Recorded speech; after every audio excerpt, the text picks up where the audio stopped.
What happens when a flight attendant challenges a quiet man's right to wear a simple cross around his neck, without knowing that he is Keanu Reeves?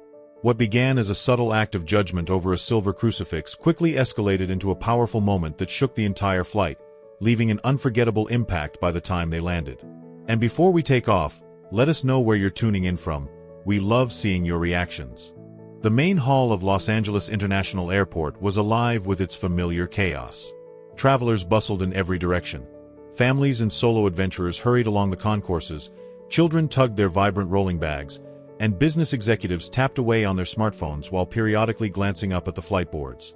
Amid this orchestrated pandemonium, one man strolled at a measured, almost unruffled pace. Dressed simply in a plain black t-shirt, worn-out jeans, and a pair of scuffed sneakers, he carried no air of ostentation. There was no designer watch gleaming on his wrist, no ostentatious accessories to proclaim wealth, and no retinue of security personnel parting the throng for him. This was Keanu Reeves, traveling incognito yet unmistakably himself. Divide my story into parts with equal word counts. Each part should include all the details in full, and there should be no reduction in the overall word count. In other words, while dividing the story, do not summarize or shorten any content. A few passers-by cast curious glances in his direction.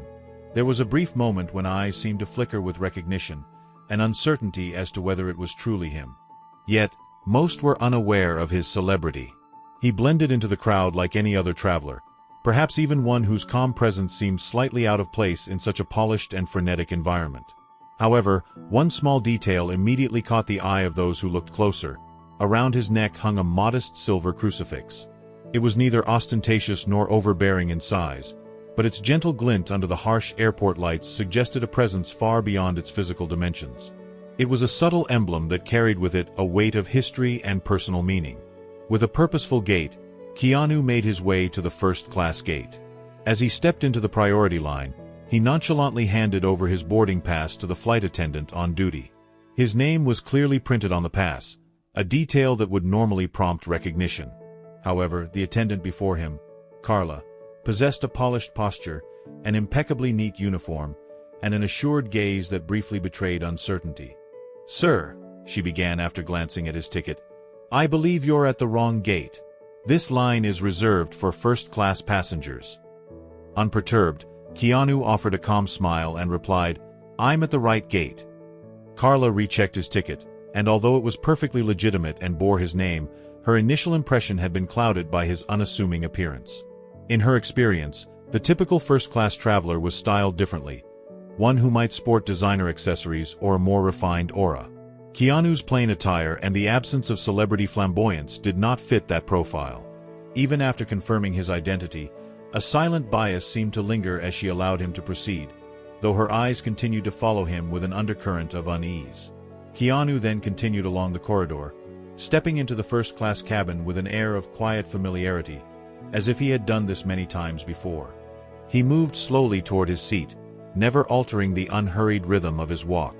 In contrast, Carla's gaze remained fixed on him, her attention unwavering.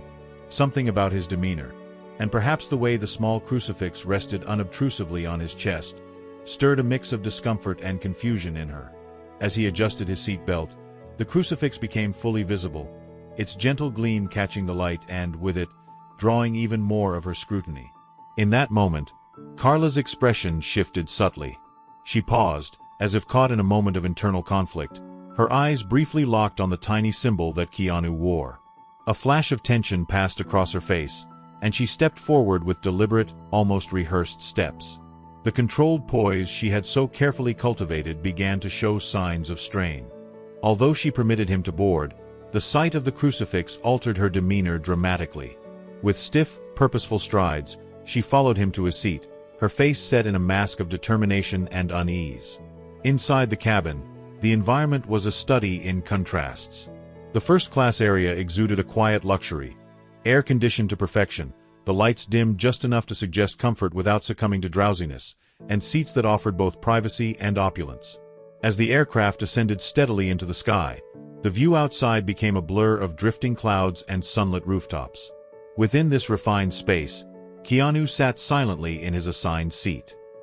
His arms rested casually on the padded armrests, his breathing measured and even, as if he were simply savoring the moment rather than preparing for a journey. He neither read a book nor engaged with any onboard entertainment. Instead, he simply existed in a state of serene presence. His calm drew attention not through noise or extravagance, but through the quiet authority of being completely himself. The silver crucifix, now clearly displayed against his plain black t-shirt, took on a significance that was hard to ignore. Its worn edges and unassuming design belied the weight of its meaning, an object that had likely accompanied him through decades of life's trials and triumphs. In stark contrast to the polished perfection around him, this modest piece of metal seemed to tell its own story of survival, faith, and memory. From her station at the galley, Carla continued to keep a discreet eye on him. She leaned slightly into the aisle, her gaze intent on the man who had so unexpectedly disrupted the predictable patterns of first-class travel. There was an inexplicable discomfort in the way he carried himself, so unhurried, so centered, so unapologetically authentic, that it unsettled her. Perhaps it was the silent defiance of his personal style, or maybe it was the crucifix that hung at his throat, so incongruous with the polished environment of premium travel. Whatever the cause, Carla could not shake the feeling that something was off.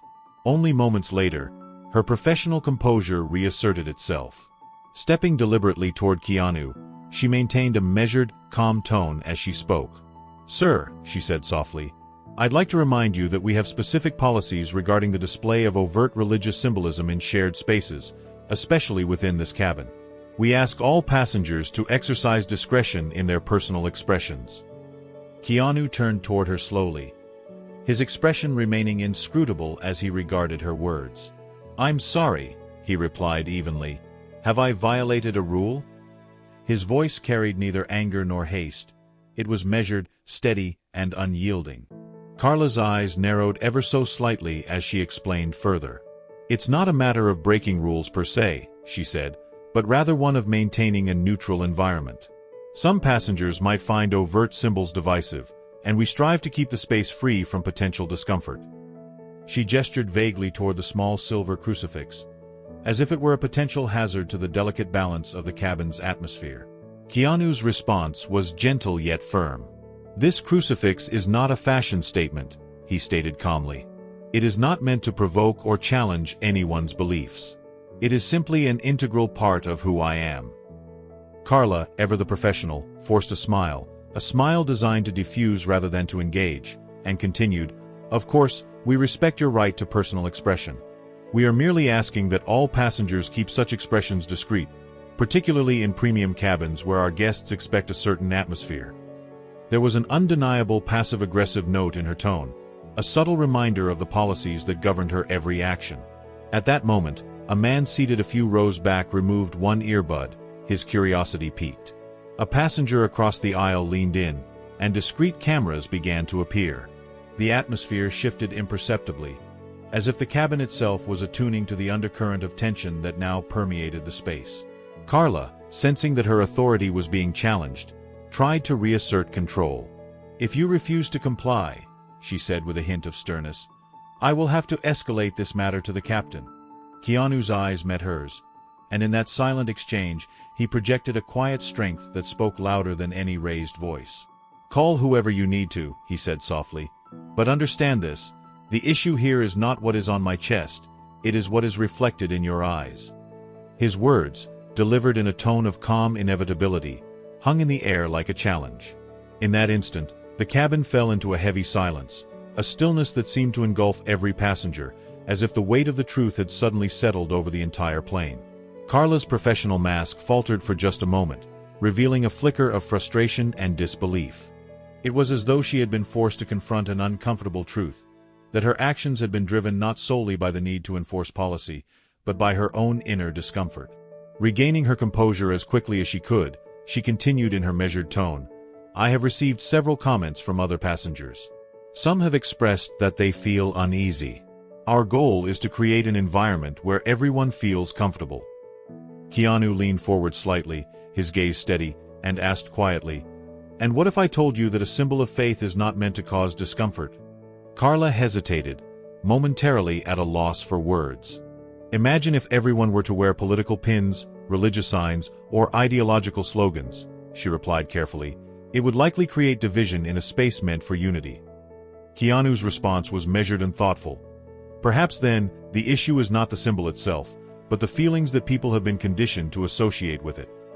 His words resonated deeply, and for a moment the cabin seemed to listen in rapt silence. At that point, another flight attendant from further back paused mid-task, and a couple nearby exchanged subtle glances. A man discreetly raised his phone, angling it so as to record the unfolding confrontation. Recognizing that she was losing control of the situation, Carla moved closer to Keanu's seat. With a more pronounced edge in her tone, she declared, "Mr. Reeves, I must inform you that if you continue to disregard the cabin expectations, I will be notifying the captain." Now, using his full name as if to underscore the seriousness of the matter, she added, "I am notifying the captain if you do not conform to our guidelines." The tension in the cabin was palpable. A hush fell over the nearby passengers, eyes shifted, and whispers began to circulate as everyone took in the scene unfolding before them. Even Nicole, a younger attendant who had been quietly observing from a short distance, appeared uncertain. Carla, sensing the gravity of the moment, signaled for Nicole to step closer.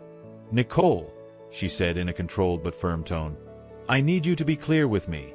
We are now dealing with a situation where a passenger is refusing to comply with our directives." Nicole hesitated for a moment before softly asking, "Is this about the necklace?" Carla, however, refrained from answering directly. "It's about setting a precedent," she insisted, her tone leaving little room for debate. Reluctantly, Nicole trailed behind Carla as the confrontation escalated. As the cabin's ambient noise dimmed, the exchange drew the full attention of the passengers. The air seemed charged with an almost electric energy as a man near the bulkhead continued to record on his phone, capturing every detail of the unfolding drama.